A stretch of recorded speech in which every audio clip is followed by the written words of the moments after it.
What's cracking, peeps? Your boy T-Money up in the Heezy. Happy Monday evening. Here to bring you guys a quick little collection update. Got a couple things in the mail today. And I also did another trade with Dr. Butcher, the guy that I purchased some items from the Cult Media Facebook group. Turns out he lived in Burlington, as I mentioned a couple videos ago. He was getting rid of the rest of his collection, whatever he was thinning out, and I grabbed a bunch of stuff from him because the prices were just too good to resist. A lot of these movies here I'll probably be selling or giving away in upcoming. I'll probably do a 600 subscriber contest one because I'm getting pretty close. But I don't know. I haven't decided what I'm going to do with them yet. I just wanted to grab them because the prices were right. So if anybody is looking for any of these films, let me know. We'll make a deal. But I got your 30th anniversary edition. Voices from Beyond Fulci's release from Code Red. Necromancy from Code Red. Lisa from Scorpion. Brain Damage with the slip and booklet from Arrow. Trick or Treats from Code Red. I think I showed you guys this. 2 female spas with flowered panties. That was from my first update I got from The Comeback, which is an awesome proto-slasher movie. I think it's a proto-slasher film. Yeah, 77. It's great, though. I love it. And then The Long Hair of Death, which is another amazing film. Black and white horror movie. So, and it stars the great, what's her name? Barbara Steele. So you can't go wrong with that. Alright, so also I grabbed from Dr. Butcher, this was the one I grabbed for me. This is The Bankers of God, the Calvi Affair. I believe it's based on a true story. I don't know much about it, but it's a 2002 film. It's got Rutger Hauer, he plays a Vatican, so that's awesome. And it's basically about the unsolved murder of a bank owner or something like that, a bank president, Roberto Calvi, in 1982. It says, based on the true crime saga of the corrupted Banco Ambrosiano. Yeah, so, and the unsolved murder of bank president Roberto Calvi. So, awesome. I love Raro Video, so I had to grab that one. I also grabbed The Green Book recently. My parents saw this movie in theaters, and they absolutely loved it. So I wanted to pick it up, and we actually watched it together. It's the first time we watched a movie as a family in a long-ass time. And it was a good time. This movie was really good. This movie really struck a chord with them. Growing up in New York in the 60s, I mean, it was just perfect for them. But we definitely enjoyed it. It's a great movie. I think this won, right, Best Picture or whatever. I personally think that Viggo Mortensen should have won Best Actor rather than Mahershala Ali, or however you pronounce his name. They were both great, but Viggo killed it for me in this movie. This movie's terrific, though. Definitely good. Glad I got it. And checked it out. And then I grabbed, not we, it's never plural here, it's just me. Spiders. Spiders! Stoked on this one, I guess. Triple feature. Never heard of any of these movies. They feel like just made for sci-fi bullshit, but, yeah, I don't know. Part 1, Lena Parrilla uncovers an experiment to create super soldier by injecting a tarantula with alien DNA. The gigantic arachnoid must be stopped before it reaches town.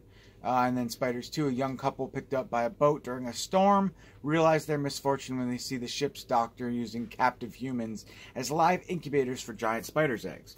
And in Spiders 3D, we have debris from an old Soviet space station lands in New York City. The wreckage releases overgrown experimental killer spiders that stalk the subway, featuring Sydney Sweeney. Jeez, yeah, so I don't know if these movies are new or old, but this is a Echo Bridge release of a triple feature of spider films, so I had to grab this. You and Your Horror Movies, I believe, showed this off in one of his updates or posted about it, so I knew I had to grab it. Loving killer spider movies and all. And last but not least, I got a few movies from Scream Factory in the mail today. The first one is from G Kids, a Satoshi Kon film, Perfect Blue. This is just really intriguing to me, I guess. It's a animated horror movie. I think it's Japanese or Asian or something like that. Hailed as one of the most important animated films of all time. It's an intense psychological thriller from the social media era.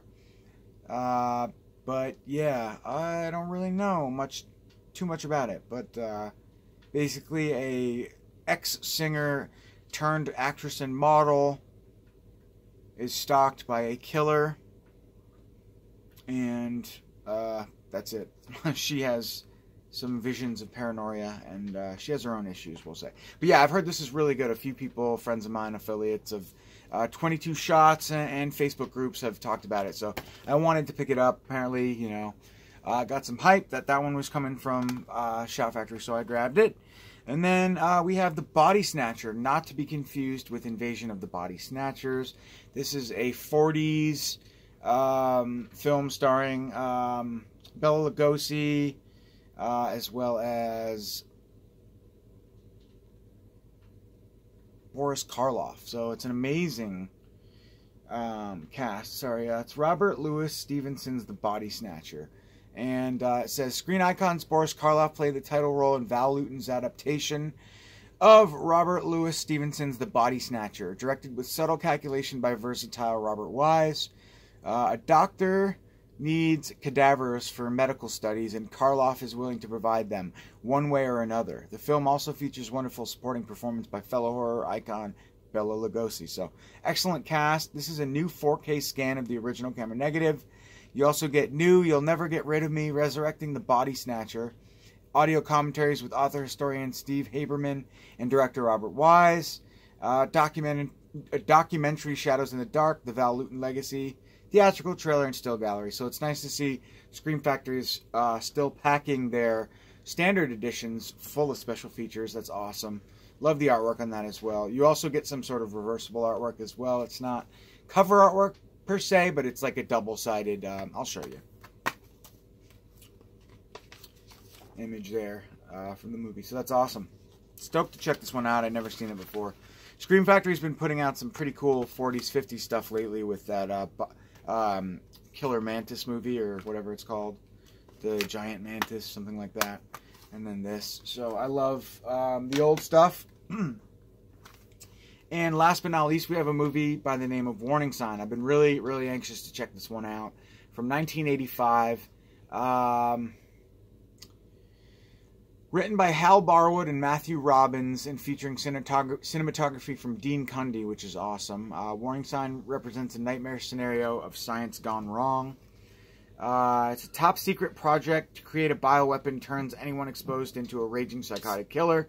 When the unthinkable happens and the facility is locked down, Sheriff Cal Morse, played by Sam Waterston, must choose between keeping the town safe and rescuing his wife, Joni, who's trapped inside. But for Major Conley, there is, played by Yaphet Kotto, awesome, there's only one remorseless solution: contain the deadly virus at all costs. So, awesome. Sounds like some sort of sci-fi contagion horror movie from the 80s. So I'm stoked to check it out for sure. I've never seen it before. I was gonna say, like, what do you call it? Not contagious horror. It doesn't matter. Quit while you're ahead. Alright guys, that's it. Stoked on all of this stuff. So if anybody's interested in any of these titles that I mentioned previously, let me know, and we'll see. Because I do own them all. I just had to grab them. Because they're good fucking titles, man. I got Code Reds, Arrow videos, all in great condition. You know, I had to jump. Alright guys, thanks for watching. Talk to you later. Peace.